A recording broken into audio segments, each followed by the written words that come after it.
मुल्क के दीगर शहरों की तरह म्यानी में भी अगस्त का महीना शुरू होते ही शहर भर को सब्ज हिलाली परचम और बरकी कुमकुमों से सजा दिया गया और शहर भर में स्टॉल सज गए। मजीद जानते हैं इकबाल बरतावा की इस रिपोर्ट में।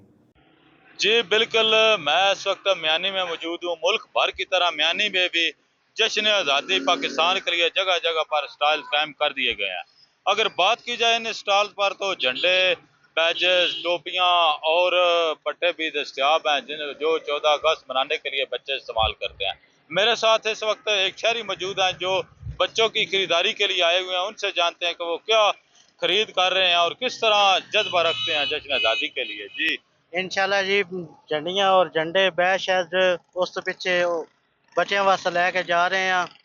अगर नालों भी अच्छा पाकिस्तान मनावांगे। जी, जिस तरह ये शहरी कह रहे थे कि बच्चों के लिए जोश और जज्बे के साथ चीज़ें लेके जा रहे हैं और पहले से ज़्यादा जो है वो हमारे अंदर जज्बा है। जश्न आज़ादी 14 अगस्त को पाकिस्तान जो है वो म्यानी में भरपूर जोश और जज्बे के साथ मनाया जाएगा। जी